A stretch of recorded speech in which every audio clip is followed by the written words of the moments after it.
Hello viewers, welcome back to another section of my YouTube channel tutorial.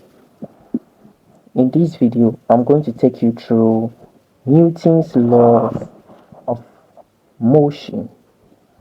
So Sir Isaac Newton proposed three major laws of motion, and that is what I'm going to take you through in this video.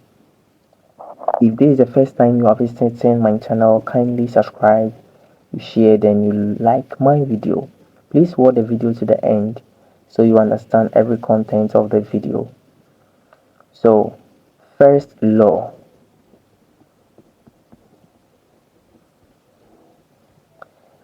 What's Newton's first law? What did Newton say, and what does the first law talk about? Now, the first law is saying that a particle at rest, if I have a particle at rest or a particle in motion, so, or a particle in motion, moving in a straight line with a constant velocity. So, the first law, I'm breaking it down. A particle at rest or in motion. So if you have a particle that is at rest, or if a particle is in motion and it is in a straight line with a constant velocity, it will remain in that state unless it is acted upon by an external force. So a particle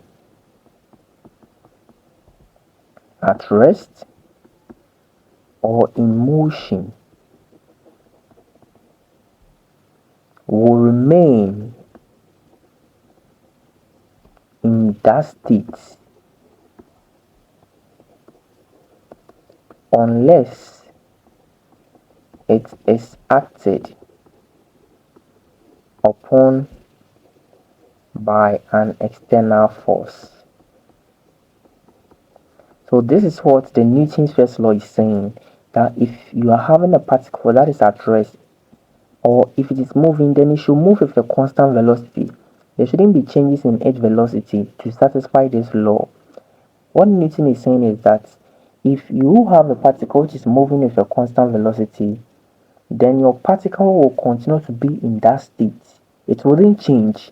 If a particle is at rest, it will never change or it will never move, except that an external force acts on the body to cause the body to change its state. So now let's see. I have a box here, and this box here is on a table. You realize that this box will continue to be on this table forever, but unless there is an external force being a body to carry this box down or to carry this box to a different place. That is what the first law is saying, that whatever state you are in, provided it is a constant state, then you are going to continually be in that state unless there is interference from an external force. Let's see the second law. So, a brief note on the first law. The first law is the central idea of inertia.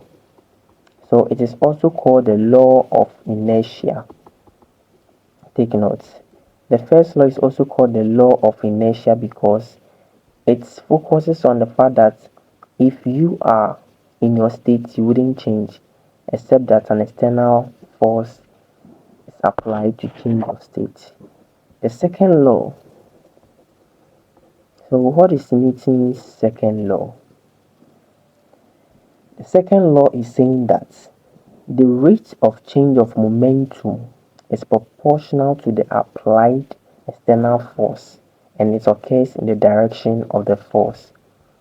So, rate of change of momentum is proportional to the applied external force. and it occurs in the direction of the force.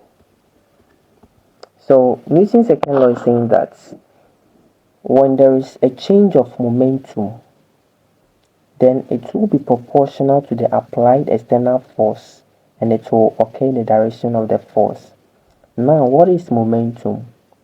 Momentum is what we call the quantity of motion. Quantity of what? Motion. That is it. So, when there is a change of momentum, then that change was caused by a force, and the change of momentum will be in the direction of the force. This law is also represented as F is equal to ma. Now, as I said, momentum is also called a quantity of motion. Momentum is equal to mass times velocity.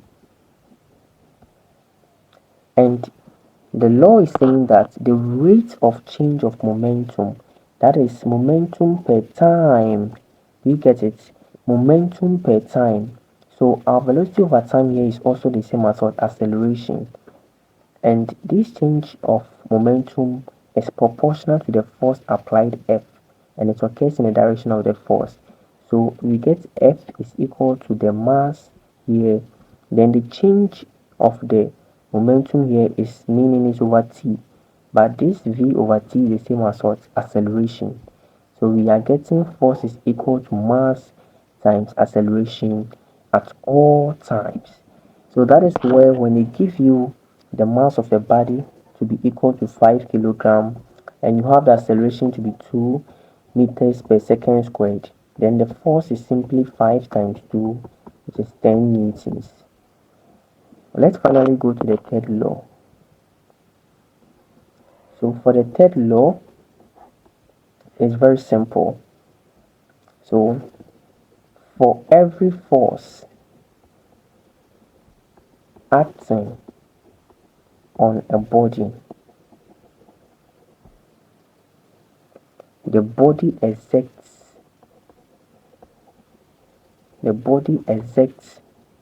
an equal, opposite, and collinear reactive force.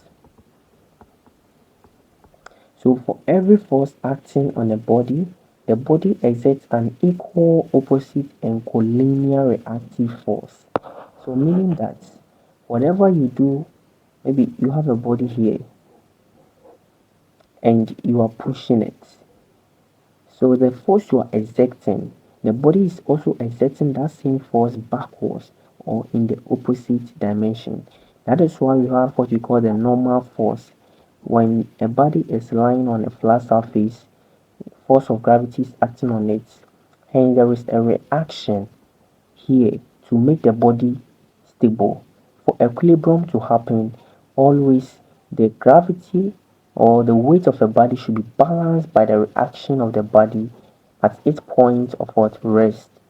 So whatever force this body is acting here, there is a reverse force which is a reaction force to keep this box on the level ground. That is how Newton's. And let's see a swimmer. If somebody is swimming, maybe somebody is swimming, and or let's say if a fish is swimming or whoever is swimming, you can see that the person pulls the water back, and the backward force, using the third law of Newton's laws of motion, it is going to push the person forward. So it is an opposite. So it's just a pair of forces where the two are acting in opposite direction. Thank you for joining me in this video. Please subscribe, you share, and you like my video. Don't forget to join me in subsequent videos. Thank you.